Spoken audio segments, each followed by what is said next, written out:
We were talking about different ways to solve a quadratic. We looked at factoring. We looked at completing the square in the last video.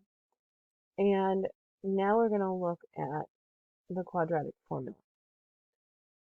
So the quadratic formula is something that when you go to solve a quadratic, it will always work to solve that quadratic. And so in the quadratic formula, though, you have to use it. We have to memorize it. It's the opposite of b plus or minus b squared minus 4ac divided by 2a. So opposite of b plus or minus the square root of b squared minus 4ac. I think I missed that square root. And so what you need to do with the quadratic formula is you take and you identify a, b, and c. So you want to make sure you're in that general form of the ax squared plus bx plus c is equal to 0. You gotta move everything onto one side and set it equal to 0. And then you pick out a, b, and c. You pick out those numbers. You substitute those numbers in here, and then you solve for x. So it's just a matter of substituting in and then simplify. So let's take a look at this. Let's take a look at this one. Now again, you can start off by seeing if you could factor. This one, you actually, let's see. No, we wouldn't be able to factor this one. And so we have it in standard form already. It's in the ax squared plus bx plus c. Let's identify a, b, and c. A, b, and c, we've got a is 2, b is also 2, and c is negative 1. So very important that you take the negative sign with you if there is a negative sign in front of it. Then what we do is we're going to write this quadratic formula out. I always like to put it on my paper so that I have it right in front of me. Now, granted, I have it right above, so I can follow it there, but we always want to write it out. Now, the biggest mistake I see, let me show you the biggest mistake I see, is that students will put the 2a underneath only this part. The 2a does not go just underneath that part, it goes underneath the whole thing. So we have to make sure that we complete this numerator, we simplify the numerator, and then divide by 2 times a. So what I'm going to do is I'm going to erase out my a's, and wherever I have an a, I'm going to put in 2, because a is 2. And let's color code this. B, let's put that in yellow, that was 2. So wherever I have a b, I'm going to erase that, and I'm going to put in 2. And then C is negative 1. So I have one spot to put the C in. It's right here. And so now I've substituted everything in. I've plugged A, B, and C into the quadratic formula. And now it's a matter of simplifying. So the negative 2 is just opposite of 2. Underneath the radical, this part is called the radicand. This will be 4 minus 4 times 2 times negative 1 is a negative 8. The whole thing divided by 4. So let's simplify some more. Negative 2 plus or minus 4 minus a negative 8 will be 4 plus 8, so I'll get 12. And then I'm going to look if I can simplify the square root of 12. I can. 12 has a factor of 4. So it's 3 times 4. And so I'll have the square root of 3 times the square root of 4, which will give me a square root of 3 times 2. So I can rewrite this as negative 2 plus or minus 2 square roots of 3. And now I see that all 3 of these have a common factor of 2 that can divide out. Sometimes it's not easy to see this. So what I like to tell students is both of these terms are divisible by 4 by the denominator. So now when I do that, then I can see, oh, this simplifies to negative 1/2, and this simplifies to 1/2 also. So I get square root 3 over 2. So you can write it like this, or you can write it as negative 1 plus or minus square root of 3 over 2 combined, like that. And so that's my answer here. Now, sometimes it will ask you for a decimal. So you put this in the calculator and you can get your decimal out. So putting this in the calculator would look like this. I would want to make sure that I would surround my numerator with parentheses and say negative 1 plus square root of 3.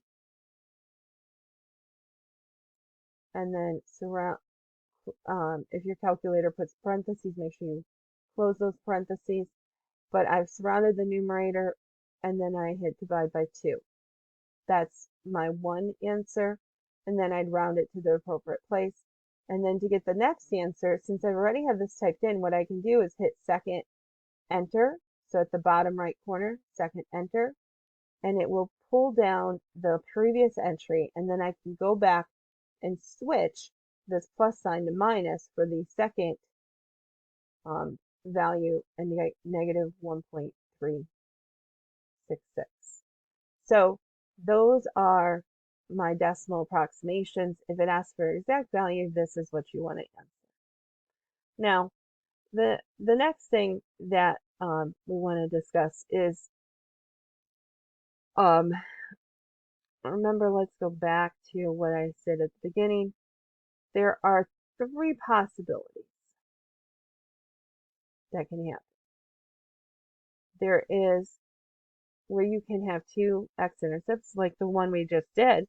It had a value of, let me pull up my calculator to remember what was there. It's negative 1.366 and 0.366. Those are where it would cross the x-axis. It could just touch it and we would have a double root. We haven't seen any of those just yet. And then you could have no crossing of the x-axis, and we would call that we would say it's no solution or no real solutions. So, but I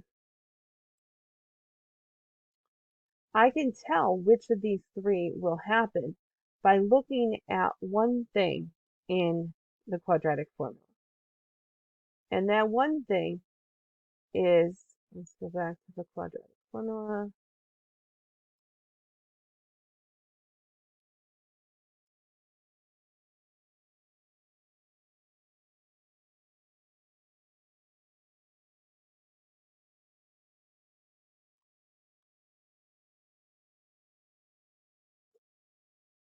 It is this part of the quadratic formula.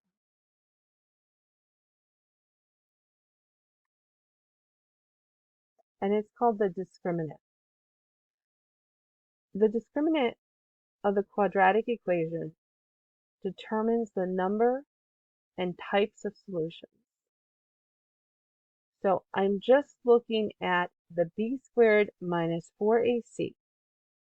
B squared minus 4ac is called the discriminant. Let's write that out.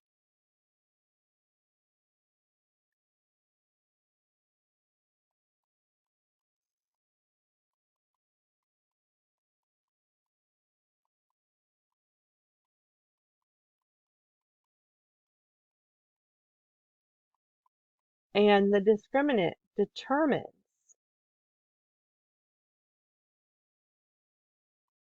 the number. So is it 1? Is it 2 solutions? Is it 1 solution? Is it 0 solution? So it determines the number and the type of solution.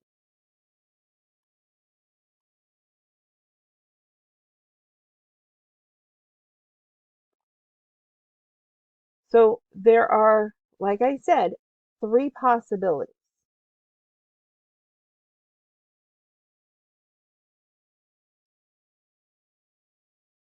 It is possible that you calculate this b squared minus 4ac and that you get a positive answer.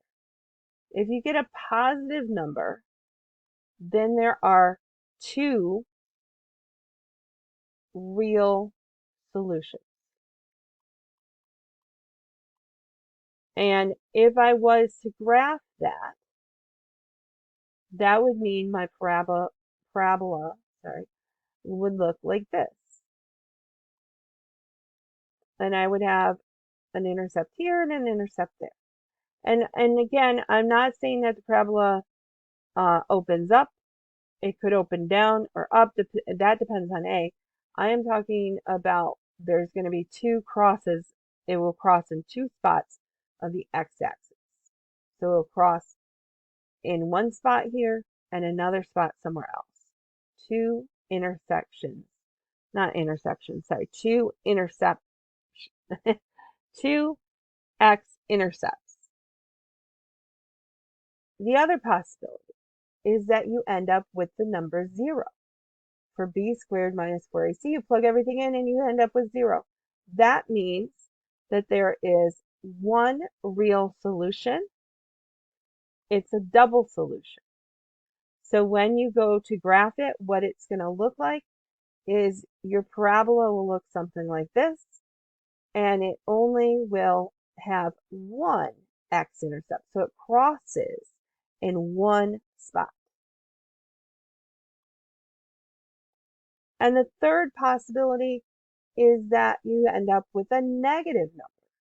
And if you end up with a negative number, there are what is called, there's no real solution.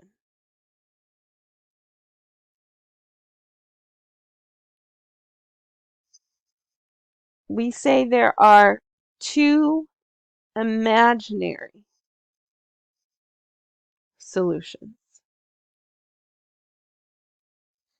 And what that looks like is that parabola that either goes above, or if it opens down, it would be below the x-axis.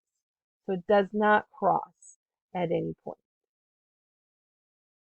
So those are the three possibilities.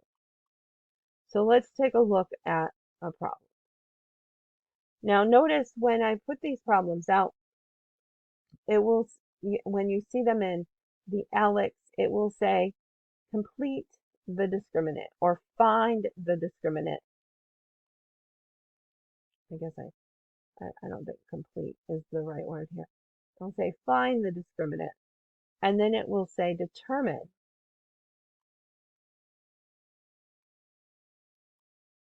the number of solutions and the type. So something like this. So 2x squared minus 7x minus 4 is equal to 0. And so it's not asking me to solve. Nowhere do you see it say solve, but it will say find the discriminant and then determine the type of solutions and the number of them. So we have it in this general form. So I'm going to pick out A, B, and C, and I did. And then if I'm looking for the discriminant, all I need is this part of the quadratic formula. So plugging in B, plugging in A, and plugging in C, and then computing this. This would be 49. Remember, you square the negative 7 times negative 7, minus 4 times 2 times the negative 4, that is negative 32. 49 plus 32 gives me 81. 81 is a positive number, and that means there are two real solutions. So this isn't the solution. This 81 is called the discriminant. It's the part that is underneath the radical sign in that part of the quadratic formula. And we use that to tell us the number of